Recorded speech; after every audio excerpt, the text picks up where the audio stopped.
So, again, no, ito yung mga bagong opportunities. Ito, guys, sumisibol, no? Nararamdaman natin yung pagsibol ng mga opportunities, ng pagsibol ng opportunities, pagsibol ng mga blessings sa buhay nyo. Mamamanifest nyo talaga itong mga blessings na to. Napakaganda ng mensahe sa inyo, guys, no? Sumisibol.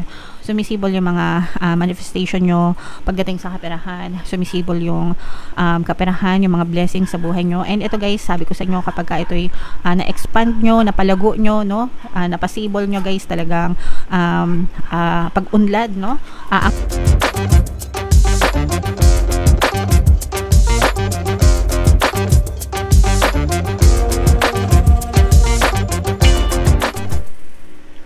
Hello guys, hello Leo, welcome back to Pinay Pixie Tarot. Ang pamagat ng episode natin for tonight is Money Money Come to Me. Ito yung money reading natin, guys, para ngayong July para sa Leo, Sun, Moon, Rising Sign, and Venus. So unahin natin tong deck na to, guys. Ito yung mga money manifesting techniques para sa inyo, mga kapigsi. So meron tayong choice. Close up ko lang, guys. Even when money is scarce, avoid such statements as I can't afford to buy this or I don't even have that kind of money. They reinforce a sense of lack. It's better to tell yourself I choose not to buy this at this time. So, ibig sabihin ng choice, mga kapigsi, ito yung choice of words nyo, no? Yung mga pinipili nyong sabihin, mga kapigsi, sa araw-araw na nabubuhay kayo. Guys, no? Remember, guys, your words are your magic wand. Yung pananalita nyo, guys, may magic yan, magic yan actually, no? 'Di ba si Harry Potter, kilala niyo ba si Harry Potter, mga kapigsi? 'Di ba meron silang magic wand, no? Tapos nag-chant sila, and then kung ano yung i-chant nila, yun yung magic na nangyayari. So it's also the same sa totoong buhay, mga kapigsi, except dun sa instant, no? Na makikita mo agad yung result, but your words are your magic wand. Lahat ng sinasabi nyo, guys, no, if you accept them to be true, yun yung nangyayari sa totoong buhay nyo, mga kapigsi. So pagdating sa pera, bakit ko yun sinasabi, guys? Kasi pagdating sa pera, it's also the same. Wag kayo magsasalita ng negative about money. Kailangan maganda yung relationship nyo with money, mga kapigsi, para maging maganda din yung daloy ng kaperahan sa buhay nyo. So, iwasan nyong magsalita ng negative about money. Wala akong pera, ang hirap kumita ng pera, ang liit-liit ng sahod, ang taas-taas ng bilihin, napakalaki ng gastos, diba? Yung mga ganun, guys. The more na sinasabi nyo yun, the more na you are accepting it as totoo, no?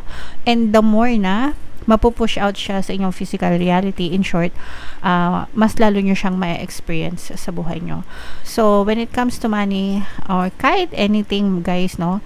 But since money reading tayo, guys, kailangan you have a good choice of words pagdating sa pera. You can see may affirmations, guys, super effective. Money, money come to me. Palagi ako may pera. Palagi ako nagkakapera. I'm the king of abundance. I'm the queen of abundance. Yan yung madalas kong sinasabi, as in everyday, guys. Or kahit anong statements, positive statements sa pera. Madali lang magkapera. Magaan ang daloy ng pera, di ba? Anything positive, mga kapigsi, na maisip nyo when it comes to money. Basta iiwasan nyong magsalita ng negative, guys. Okay? So, meron kayong ikaw ang responsible, guys, no, sa daloy ng biyaya sa buhay mo, no. So, kung mailap ang blessing sa'yo, kung puro ka problema sa pera, kung kinakapos ka, hindi yung pera ang problema, kapigsi, ikaw yung may problema, okay? Kasi it's a matter of your beliefs, your assumptions about money, your habits, your ugali, no? Pagdating sa pera, how you treat money, mga kapigsi, and yung relasyon mo sa pera. So, pag palagi ka nagrereklamo sa pera, pag palagi mong sinisisi yung pera, definitely, hindi talaga dadaloy sa'yo yan. Okay? So, ikaw yung responsible dyan. Guys, make sure na sabihin mo yung mga magagandang intentions mo about money, mga kapigsi. Sana naintindihan nyo, guys. comment down below if naintindihan nyo mga kapiksi. So tingnan natin yung ganap sa inyo. Shuffle natin to guys. Habang sinushuffle ko to, panoorin nyo muna yung video natin regarding sa ating paano mag-manifest ng abundance video course. Kapiksi, sawa ka na ba sa mga struggles at hirap sa buhay mo? Masipag ka ba at masikap sa buhay ngunit hindi ka pa rin umaasenso? Ilang beses ka na bang nag-attempt mag-negosyo at mag-invest pero palagi ka pa rin nalulugi? Sa pagkakataon na ito ay maaaring may subconscious beliefs ka na nagiging balakid sa iyong pag-unlad at pagyaman. Introducing, paano mag-manifest ng abundance video course. Dito ay matututunan mong ma-overcome ang mga balakid mo para tuluyan ka ng umunlad, umasenso, sumagana, maging matagumpay, successful at maswerte sa iyong kabuhayan, pera, trabaho, negosyo, salapi at kaperahan ng bonggang-bongga. Dali, mag-send na ng email sa pinoypixitarot@gmail.com at simulan na ang iyong pagyaman ngayon. Alright, so sa lahat ng gusto mag-avail ng course guys, naka-flash sa screen nyo. Una, meron tayong paano mag-manifest ng abundance video course. Meron din tayong paano mawala ang third party at magkaroon ng harmonious na relationship. And meron din tayong paano pabalikin si ex, revise breakup. So sa mga interesado guys, mag-send lang kayo ng email sa pinoypixitarot@gmail.com. So Leo guys, kayo ay represent ng Queen of Wands sa ating spread. Ito yung ating money energy mga kapiksi. So, latag natin yung spread nyo guys. And by the way, sa mga naghahanap ng mga pampaswerte na lucky charms, lucky bracelet guys, may mga items na makikita kayo sa description box itong video. Check nyo lang yung mga items doon. Pwede nyo rin i-check out mga kapiksi. So, this is both negative and positive guys. Mayroon ditong presence ng fire sign, Aries, Leo, Sagittarius. For some of you, maaaring may fire element din kayo sa inyong natal chart, or you may be dealing with another fire sign mga kapiksi. So, unahin natin yung negative guys, no? Kasi for some of you, this is the energy of deception and stress mga kapiksi. So, mag-ingat kayo sa mga manloloko, no guys? Syempre, pagdating sa pera, pag sinabing manloloko guys, yung mga scammer, manloloko, so mag-ingat kayo sa mga ini-investa nyo mga kapiksi, lalo na doon sa mga invite guys, no, mga may matatamis na dila guys, no, kasi for some of you pwedeng ligawan kayo nito mga investors na to, kuno investors, no, yung mga tipong mag-invest ka dito, maglagay ka ng pera dito, matatamis dila niya mga yan guys, no, and kapag ka naisahan kayo, maaaring malaki yung mawala sa inyo mga kapiksi, and magdudulot ito ng matinding stress sa inyo. So nasa huli ang pagsisisi, lalo na yung mga nagchat-chat guys, no, sa social media. Yan yung mga nila mga modus, no. Tapos mga invite kahit na mga friends nyo nag-invite sa inyo mga kapiksi, kasi minsan nai-scam na rin yung mga friends nyo, hindi rin nila alam, no. So, damay-damay na kayo. Kaya, make sure na bago kayo mag-invest, pag-aralang mabuti kasi, again, no, babala, baka ma-scam kayo, mga kapiksi. Alright? On the good side naman, guys, ito yung energy ng blessings, mga kapiksi. Ito, nakikita natin na maaaring may good news sa inyo, no, na magdala ng parang bagong pag-asa, bagong source of income. Mapapalago niya ito mga kapiksi, no? Kung makikita nyo parang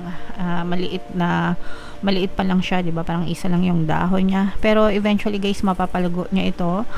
So let's say for example meron kayong negosyo, maaari nyo mapalago yung mga negosyo nyo na yan mga kapiksi, and maaari siyang magdala ng limpak-limpak na blessings sa buhay nyo guys. Pero syempre itong pagpapalago na to sa inyo lang din yan, nakasalalay kung gaano kayo kasipag, kung gaano kayo ka-consistent, kung gaano kayo kasikap, no, sa buhay nyo mga kapiksi. Of course, sabayan ng sipag at syaga, pagdadasal, and positibong mental diet para talagang ma-experience nyo itong mga blessings at saka expansion na to guys. For some of you, ito naman guys, maaring merong kayong mga mapalampas na opportunity naman kapag hindi kayo marunong mag-decide, no.